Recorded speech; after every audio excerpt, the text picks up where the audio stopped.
जय हिंद साथियों, नमस्कार। स्वागत है मित्र आप सभी का आपके अपने चैनल पर। तो आप लोग फटाफट लाइव आ जाएं। आपकी क्लास स्टार्ट हो चुकी है, जो कि Uttar Pradesh police assistant operator और हेड ऑपरेटर के लिए चलाई जा रही है। ये हिंदी का टेस्ट नंबर 69 है। इससे पहले मैंने 68 तक अच्छे से कंप्लीट कर लिया है मित्र। अगर आपने नहीं देखा है तो चैनल के प्ले लिस्ट में जाकर क्रमवार अध्ययन कर लें। काफ़ी ज़्यादा इंपॉर्टेंट टेस्ट चल रहा है मित्र। तो आज की इस क्लास को सभी भाई बहन मिलकर शेयर कर देंगे। जिसने क्लास को लाइक नहीं किया है प्लीज कर देंगे मित्र। तो क्लास को स्टार्ट करते हैं। फर्स्ट क्वेश्चन आपके सामने रखते हैं। सभी भाई बहन बता देंगे इसका राइट आंसर क्या हो जाएगा। प्रति उपसर्ग हिंदी भाषा में किस भाषा से आया है।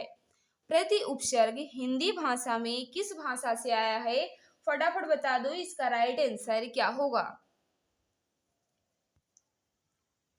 तो बिल्कुल सही है। जो भी भाई बहन बता रहे हैं प्रति उपसर्ग जो है हिंदी भाषा में संस्कृत से आया है, बिल्कुल सही बता रहे हैं। ऑप्शन नंबर बी वाले सभी भाई बहन बिल्कुल सही हो जाएंगे। आपको पता है मित्र संस्कृत में उपसर्गों की संख्या कितनी है, 22 है। संस्कृत में उपसर्गों की संख्या कितनी है, 22 है। हिंदी में उपसर्गों की संख्या कितनी है, 10 है। हिंदी में उपसर्गों की संख्या 10 है। उर्दू में उपसर्गों की संख्या 19 है। यहाँ आपसे पूछा गया था प्रति उपसर्ग हिंदी भाषा में किस भाषा से आया है, तो जो भी भाई बहन बता रही है संस्कृत बिल्कुल सही हो जाएगा। प्रति और अति अधि अनु ये सब कहाँ से आए हैं, संस्कृत से आए हैं। ऑप्शन नंबर बी जो भी भाई बहन बता रहे हैं बिल्कुल सही होगा मित्र। नेक्स्ट आपके सामने इसका राइट आंसर बताना है। श्रृंगार का तत्सम शब्द है। श्रृंगार का तत्सम शब्द क्या होगा, फटाफट बता दो इसका राइट आंसर क्या हो जाएगा। तो बिल्कुल सही, श्रृंगार का तत्सम जो है ये श्रृंगार होता है। ऑप्शन नंबर बी जो भी भाई बहन बता रहे हैं बिल्कुल सही हो जाएगा मित्र। नेक्स्ट आपके सामने इसका राइट आंसर बताना है।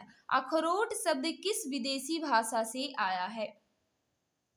अखरोट शब्द किस विदेशी भाषा से आया है, फटाफट बता दो इसका राइट आंसर क्या गया होगा। फटाफट बता देंगे। क्वेश्चन नंबर 8 का राइट आंसर क्या होगा मित्र। तो बिल्कुल सही है। जो भी भाई बहन बता रहे हैं अखरोट जो है ये कहाँ से आया है, पश्तो भाषा से आया है। ऑप्शन नंबर ये जो भी भाई बहन बता रहे हैं बिल्कुल सही बता रहे हैं। पश्तो भाषा जो है मित्र ये अफगानिस्तान में बोली जाती है। तो ऑप्शन नंबर ये जो भी भाई बहन बता रहे हैं पश्तो बिल्कुल सही बता रहे हैं। ऑप्शन नंबर ये वाले सभी भाई बहन बिल्कुल सही हो जाएंगे। ये अफगानिस्तान की भाषा है मित्र। नेक्स्ट आपके सामने इसका राइट आंसर बताना है। फटाफट बता देंगे। क्वेश्चन नंबर 9 आपके सामने है। फटाफट बता दो। हम दोनों ध्यान पूर्वक पढ़ते रहते हैं, इस वाक्य में पूर्वक शब्द कौन सा संबंध बोधक है। फटाफट बताओ। हम दोनों शांति पूर्वक पढ़ते रहते हैं, इस वाक्य में पूर्वक शब्द कौन सा संबंध बोधक है। फटाफट बता देंगे। क्वेश्चन नंबर 9 का राइट आंसर क्या हो जाएगा मित्र। तो बिल्कुल सही है। जो भी भाई बहन बता रहे हैं कौन सा संबंध बोधक है, मौलिक, बिल्कुल सही बता रहे हैं। ऑप्शन नंबर सी वाले सभी भाई बहन बिल्कुल सही हो जाएंगे। संबंध बोधक अव्यय कब होता है मित्र, आपको पता है किसी संज्ञा के बाद अगर उस संज्ञा का संबंध वाक्य के दूसरे शब्द से किया जाता है मित्र, तो वहां संबंध बोधक होता है। लेकिन आपसे पूछा गया था संबंध बोधक, यहाँ पूरक जो है ये कौन सा संबंध बोधक है, तो मौलिक हो जाएगा। क्योंकि आपको पता है मित्र संबंध बोधक अव्यय जो है उत्पत्ति के आधार पर दो प्रकार के होते हैं। एक होता है मौलिक और दूसरा होता है यौगिक। लेकिन आपसे पूछा गया था पूर्वक कौन सा संबंध बोधक है, तो जो भी भाई बहन बता रहे हैं मौलिक, बिल्कुल सही हो जाएगा। ऑप्शन नंबर सी वाले सभी भाई बहन बिल्कुल सही है। नेक्स्ट आपके सामने इसका राइट आंसर बताना है। क्वेश्चन नंबर 10, निम्नलिखित में से कौन सा शब्द मछली का पर्याय है। मछली का पर्यायवाची कौन सा है, फटाफट बता देंगे। क्वेश्चन नंबर 10 का राइट आंसर क्या हो जाएगा मित्र। तो बिल्कुल सही, मछली का पर्यायवाची जो है ये झस होता है। ऑप्शन नंबर डी जो भी भाई बहन बता रहे हैं बिल्कुल सही हो जाएगा। ऑप्शन नंबर डी वाले सभी भाई बहन बिल्कुल सही होंगे मित्र। नेक्स्ट आपके सामने इसका राइट आंसर बताना है। फटाफट बता दो। क्वेश्चन नंबर 11 का राइट आंसर क्या होगा। जो शब्द कौन सा सर्वनाम है, जो है ये कौन सा सर्वनाम है मित्र। क्वेश्चन नंबर 11 आपके सामने है। फटाफट बताएंगे सभी भाई बहन इसका राइट आंसर क्या होगा। तो बिल्कुल सही है, जो शब्द जो है ये संबंधवाचक है। ऑप्शन नंबर सी जो भी भाई बहन बता रहे हैं बिल्कुल सही हो जाएगा। जो सो जो है ये क्या होता है, संबंधवाचक सर्वनाम होता है। ऑप्शन नंबर सी वाले सभी भाई बहन बिल्कुल सही हो जाएंगे मित्र। नेक्स्ट आपके सामने इसका राइट आंसर बताना है, फटाफट बता देंगे इसका राइट आंसर क्या हो जाएगा मित्र। क्वेश्चन नंबर 12 आपके सामने, फटाफट बताओ इसका राइट आंसर क्या हो जाएगा। कर्मवाची क्रिया के उस विधान को कहते हैं जिसमें क्रिया का प्रत्यक्ष संबंध कर्म से होता है और क्रिया में रूपांतर किसके अनुसार होता है, यही आपसे पूछ रहा है। कर्मवाची क्रिया के उस विधान को कहते हैं जिसमें क्रिया का प्रत्यक्ष संबंध कर्म से होता है और क्रिया में रूपांतरण किसके अनुसार किया जाता है, यही आपसे पूछ रहा है मित्र। क्वेश्चन नंबर 12 आपके सामने है, फटाफट बता देंगे सभी भाई बहन इसका राइट आंसर क्या होगा। तो बिल्कुल सही, यहाँ प्रत्यक्ष संबंध कर्म से होता है तो क्रिया का रूपांतरण किसके अनुसार होगा, कर्म के अनुसार होगा। ऑप्शन नंबर बी जो भी भाई बहन बता रही है बिल्कुल सही होगा मित्र। नेक्स्ट आपके सामने इसका राइट आंसर बताना है, फटाफट बता दो इसका राइट आंसर क्या हो जाएगा। क्वेश्चन नंबर 13 है आपके सामने है, उसने मुझसे कहा मैंने आज एक मशीन खरीदी है, उक्त वार्तालाप में किस विराम चिन्ह की कमी या त्रुटि है। फटाफट बता दो क्वेश्चन नंबर 13 का राइट आंसर क्या हो जाएगा मित्र। उसने मुझसे कहा मैंने आज एक मशीन खरीदी है, उक्त वार्तालाप में किस विराम चिन्ह की कमी या त्रुटि है। तो बिल्कुल सही है, 13 का जो भी भाई बहन बता रहे हैं अल्प विराम बिल्कुल सही बता रहे हैं। उसने मुझसे कहा, यहाँ अल्प विराम लगना चाहिए था, तब होना चाहिए था मैंने आज एक मशीन खरीदी है, तो अल्प विराम की कमी है मित्र। ऑप्शन नंबर सी जो भी भाई बहन बता रहे हैं बिल्कुल सही हो जाएगा मित्र। नेक्स्ट आपके सामने है, इसका राइट आंसर बताना है, फटाफट बता देंगे क्वेश्चन नंबर 14 का राइट आंसर क्या होगा। मल्हार अलापना मुहावरे का उचित अर्थ चुनिए। मल्हार अलापना मुहावरे का उचित अर्थ चुनना है, फटाफट बता देंगे सभी भाई बहन इसका राइट आंसर क्या हो जाएगा। मल्हार अलापना जो है मित्र ये किस भाषा का है, ये अरबी भाषा का है। इसका अर्थ या इस मुहावरे का अर्थ आपसे पूछ रहा है, फटाफट बता दो इसका राइट आंसर क्या हो जाएगा। तो बिल्कुल सही, जो भी भाई बहन बता रहे हैं चैन से जिंदगी कटना, बिल्कुल सही बता रहे हैं। ऑप्शन नंबर सी जो भी भाई बहन बता रहे हैं बिल्कुल सही होगा मित्र। नेक्स्ट आपके सामने क्वेश्चन नंबर 15 है, फटाफट बता दो इसका राइट आंसर क्या हो जाएगा। किसी वस्तु को व्यवहार में लाना, इसका आशय किस शब्द से है। किसी वस्तु को व्यवहार में लाना, इसका आशय किस शब्द से है, फटाफट बता देंगे क्वेश्चन नंबर 15 का राइट आंसर क्या हो जाएगा। तो बिल्कुल सही है, जो भी भाई बहन बता रहे हैं किसी वस्तु को व्यवहार में लाना, प्रयोग करना कहलाता है। ऑप्शन नंबर सी जो भी भाई बहन बता रहे हैं ऑप्शन नंबर सी बिल्कुल सही बता रहे हैं। ऑप्शन नंबर सी वाले सभी भाई बहन बिल्कुल सही हो जाएंगे। नेक्स्ट आपके सामने है, इसका सोच समझ कर आंसर देना मित्र। निम्नलिखित में से किस शब्द में स्वर व्यंजन संबंधी अशुद्धि नहीं है, फटाफट बता देंगे सभी भाई बहन इसका राइट आंसर क्या हो जाएगा। स्वर व्यंजन संबंधी अशुद्धि नहीं है। तो बिल्कुल सही है, जो भी भाई बहन बता रहे हैं ऊर्जस्वी बिल्कुल सही बता रहे हैं। ऑप्शन नंबर सी वाले सभी भाई बहन बिल्कुल सही हो जाएंगे मित्र। नेक्स्ट आपके सामने इसका राइट आंसर बताना है, फटाफट बता दो इसका राइट आंसर क्या हो जाएगा। कार्यालयीन आदेश सदैव प्रेषित होता है। कार्यालयीन आदेश सदैव प्रेषित होता है किससे किसको, फटाफट बताना है इसका राइट आंसर क्या हो जाएगा मित्र। क्वेश्चन नंबर 17, तो बिल्कुल सही, कार्यालयीन आदेश सदैव किससे प्रेषित होता है, वरिष्ठ से कनिष्ठ को। ऑप्शन नंबर बी जो भी भाई बहन बता रहे हैं बिल्कुल सही हो जाएगा, वरिष्ठ से कनिष्ठ को प्रेषित किया जाता है। ऑप्शन नंबर बी जो भी भाई बहन बता रहे हैं बिल्कुल सही हो जाएगा, बड़े से छोटे को। नेक्स्ट आपके सामने इसका राइट आंसर बताना है, फटाफट बता देंगे क्वेश्चन नंबर 18 का राइट आंसर क्या हो जाएगा। निम्न में से कौन सा शब्द स्वर का वर्गीकरण नहीं है, स्वर का वर्गीकरण कौन सा नहीं है, फटाफट बता दो इसका राइट आंसर क्या हो जाएगा।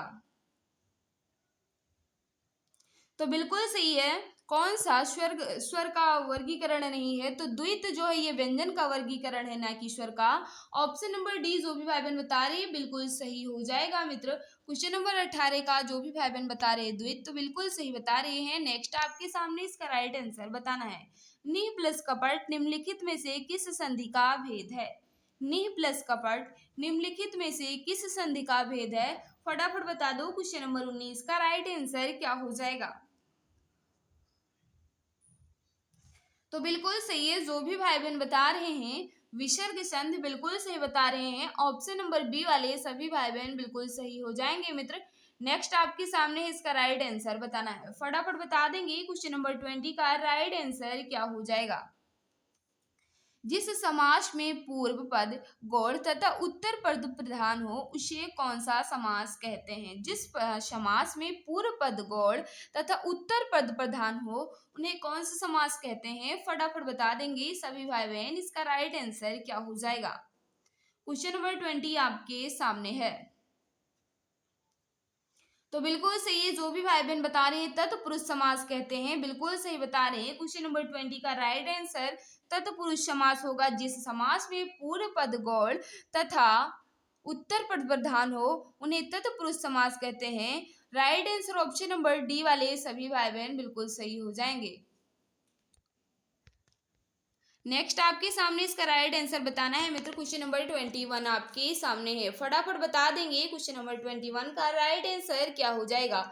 जो संज्ञा सर्वनाम आदि शब्दों से जुड़कर नए शब्दों की रचना करते हैं वह कौन सा प्रत्यय कहलाते हैं? जो संज्ञा सर्वनाम आदि शब्दों से जुड़कर नए शब्दों की रचना करते हैं वह कौन सा प्रत्यय कहलाते हैं? यानी आपको बताना है संज्ञा और सर्वनाम के साथ जुड़कर कौन सा प्रत्यय बनता है। फटाफट बता दो। क्वेश्चन नंबर 21 का राइट आंसर क्या होगा? तो जो भी भाई बहन बता रहे हैं तदित प्रत्यय बिल्कुल सही बता रहे हैं। ऑप्शन नंबर ये वाले सभी भाई बहन बिल्कुल सही हो जाएंगे मित्र। नेक्स्ट आपके सामने इसका राइट आंसर बताना है। ग्रंथि का तद्भव शब्द है। ग्रंथि का तद्भव शब्द क्या होगा? फटाफट बता दो। इसका राइट आंसर क्या हो जाएगा मित्र?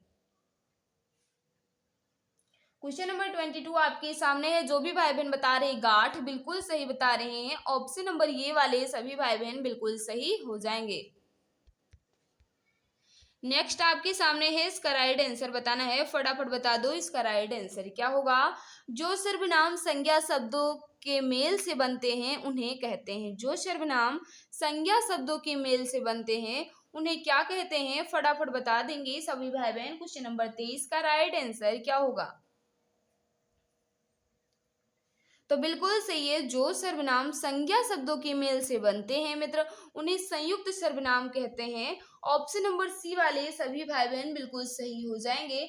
ऑप्शन नंबर सी जो भी भाई बहन बता रहे हैं बिल्कुल सही होगा मित्र। नेक्स्ट आपके सामने इसका राइट आंसर बताना है। नेक्स्ट आपके सामने है, फटाफट बता देंगे सभी भाई बहन। इसका राइट आंसर क्या होगा? क्वेश्चन नंबर 24 है। जिस क्रिया से संचालित व्यापार का फल कर्ता को छोड़कर कर्म पर पड़ता है उसे कौन सी क्रिया कहते हैं?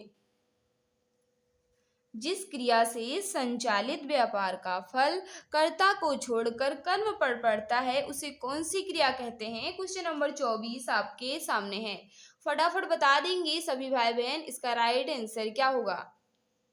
तो बिल्कुल सही है, कर्ता को छोड़कर कर्म पर पड़ता है और सकर्मक क्रिया कहलाती है। ऑप्शन नंबर बी वाले सभी भाई बहन बिल्कुल सही होंगे। क्वेश्चन नंबर 24 का जो भी भाई बहन बता रहे सकर्मक क्रिया बिल्कुल सही होगा। नेक्स्ट आपके सामने इसका राइट आंसर बताना है। मनोभाव के अनुसार हटो शब्द कौन सा विस्मयादि बोधक है? मनोभाव से के अनुसार हटो शब्द कौन सा विस्मयादि बोधक है? क्वेश्चन नंबर 25 आपके सामने है, फटाफट बता दो मित्र। इसका राइट आंसर क्या हो जाएगा? तो बिल्कुल सही है, हटो जो है ये चेतावनी है मित्र। ऑप्शन नंबर बी जो भी भाई बहन बता रहे हैं बिल्कुल सही होगा। नेक्स्ट आपके सामने क्वेश्चन नंबर 26 है, फटाफट बताएंगे इसका राइट आंसर क्या हो जाएगा। आज के क्वेश्चन मित्र जो है ये टफ जरूर है लेकिन काफी ज्यादा इम्पोर्टेंट ये है। काफी ज्यादा इम्पोर्टेंट क्वेश्चन है, स्किप नहीं करना है मित्र। टफ जरूर है लेकिन इम्पोर्टेंट भी बहुत है। क्वेश्चन नंबर 26 आपके सामने है। तुम दिन भर घूमते रहते हो, भर शब्द कौन सा अव्यय है? तुम दिन भर घूमते रहते हो, भर शब्द में कौन सा अव्यय है? क्वेश्चन नंबर 26 आपके सामने है। तो जो भी भाई बहन बता रहे हैं भर शब्द जो है ये निपात है, बिल्कुल सही बता रहे हैं मित्र। ऑप्शन नंबर सी वाले सभी भाई बहन बिल्कुल सही होंगे। तृष्णा के विपरार्थक शब्द का चयन कीजिए। तृष्णा के विपरार्थक शब्द का चयन कीजिए मित्र। 27 का बता देंगे सभी भाई बहन, इसका राइट आंसर क्या होगा? तो बिल्कुल सही, तृष्णा का विलोम जो है ये भी तृष्णा होता है। ऑप्शन नंबर बी जो भी भाई बहन बता रही है बिल्कुल सही होगा मित्र। नेक्स्ट आपके सामने इसका राइट आंसर बताना है, फटाफट बता देंगे। क्वेश्चन नंबर 28 का राइट आंसर क्या हो जाएगा? जहां प्रलाप का आशय दुखी या क्रोधित होकर व्यर्थ की बातें बोलना, वही विलाप का आशय आपको बताना है। प्रलाप का आशय क्या होता है? दुखी या क्रोधित होकर व्यर्थ की बातों को बोलना होता है। तो विलाप होने पर क्या कहेंगे? फटाफट बता देंगे। क्वेश्चन नंबर 28 का राइट आंसर क्या हो जाएगा? तो बिल्कुल सही है, जो भी भाई बहन बता रहे हैं प्रलाप होने पर दुखी या क्रोधित होकर व्यर्थ की बातें बोलना होता है, वहीं विलाप पर रो रो कर अपना दुख कहते जाना होता है। ऑप्शन नंबर ये वाले सभी भाई बहन बिल्कुल सही हो जाएंगे। विलाप से आशय क्या होता है? रो रो कर अपना दुख कहते जाने को विलाप कहते हैं, और क्रोधित होकर व्यर्थ की बातें बोलने को प्रलाप कहते हैं। तो ऑप्शन नंबर ये जो भी भाई बहन बता रहे हैं बिल्कुल सही होगा मित्र। क्वेश्चन नंबर 29 आपके सामने है, फटाफट बता दो इसका राइट आंसर क्या होगा? निम्नलिखित शब्दों में से कौन सा शब्द संबंधवाची है? निम्नलिखित शब्दों में से कौन सा शब्द संबंधवाची है? फटाफट बता देंगे। 29 का राइट आंसर क्या होगा? तो बिल्कुल सही है, जो भी भाई बहन बता रही हैं देव ये संबंधवाची है, बिल्कुल सही बता रहे हैं मित्र। ऑप्शन नंबर सी वाले सभी भाई बहन बिल्कुल सही होंगे। नेक्स्ट आपके सामने है, मेरे हाथ में लेखनी है, वाक्य में कौन सा परिसर्ग है? मेरे हाथ में लेखनी है, वाक्य में कौन सा परिसर्ग है? फटाफट बता दो। 30 का राइट आंसर क्या होगा मित्र?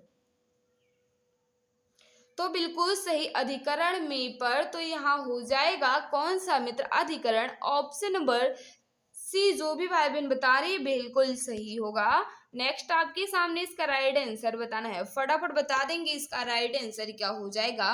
क्रिया की जिस रूप से क्रिया निष्पादन के समय का ज्ञान हो उसे कहते हैं। क्रिया के जिस रूप से क्रिया निष्पादन के समय का ज्ञान हो उन्हें क्या कहते हैं?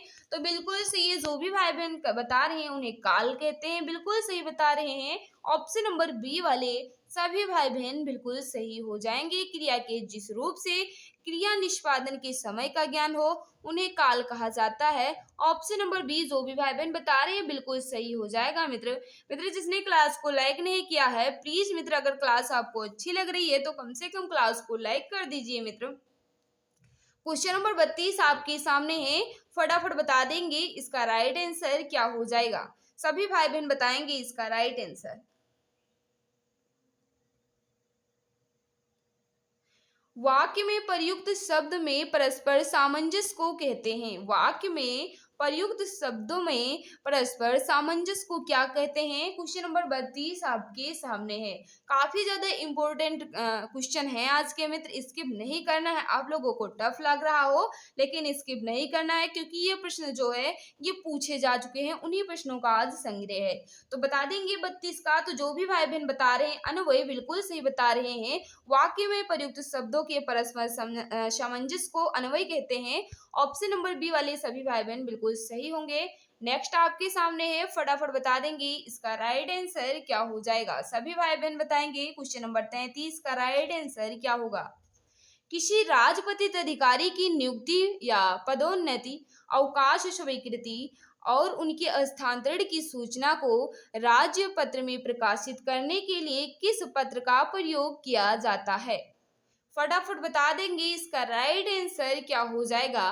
नियुक्ति, पदोन्नति, अवकाश स्वीकृति और स्थानांतरण की सूचना को राजपत्र में प्रकाशित करने के लिए किस पत्र का प्रयोग किया जाता है? यही आपसे पूछ रहा है। क्वेश्चन नंबर 33 आपके सामने है। तो बिल्कुल सही, जो भी भाई बहन बता रहे अधिसूचना, बिल्कुल सही बता रहे हैं। अधिसूचना प्रयोग किया जाता है। ऑप्शन नंबर सी वाले सभी भाई बहन बिल्कुल सही होंगे। नेक्स्ट आपके सामने इसका राइट आंसर बताना है। निम्नलिखित में से कौन सा शब्द प्रयत्न या उच्चारण के आधार पर व्यंजन का वर्गीकरण नहीं है? व्यंजन का वर्गीकरण कौन सा नहीं है, फटाफट बता देंगे सभी भाई बहन। इसका राइट आंसर क्या हो जाएगा? तो बिल्कुल सही है, जो भी भाई बहन 34 का बता रहे हैं बिल्कुल सही हो जाएगा। सघोष जो है ये व्यंजन का वर्गीकरण नहीं है मित्र। ऑप्शन नंबर सी वाले सभी भाई बहन बिल्कुल सही होंगे। नेक्स्ट आपके सामने है, जिन स्वरों की उच्चारण में दो मात्रा का समय लगता है या हास्य से दुगना समय लगता है उन्हें कहते हैं। जिन स्वरों की उच्चारण में दो मात्रा का समय लगता है या हास्य से दुगना समय लगता है उनको क्या कहते हैं? फटाफट बता दो, इसका राइट आंसर क्या हो जाएगा? तो बिल्कुल सही है, हास्य स्वर। और उसे जो दुगना समय लगता है उन्हें दीर्घ स्वर कहते हैं। तो दीर्घ स्वर तो ऑप्शन में है नहीं, तो गुरु स्वर हो जाएगा। क्या होगा? गुरु स्वर या दीर्घ स्वर भी कहा जाता है मित्र। ऑप्शन नंबर बी वाले सभी भाई बहन बिल्कुल सही हो जाएंगे। हास्य स्वर की संख्या जो है ये 4 होती है, दीर्घ या गुरु स्वरों की संख्या 7 होती है मित्र। तो जो भी भाई बहन बता रहे हैं गुरु स्वर या दीर्घ स्वर, बिल्कुल सही बता रहे हैं। ऑप्शन नंबर बी वाले सभी भाई बहन बिल्कुल सही हो जाएंगे। क्वेश्चन नंबर 36 आपके सामने है।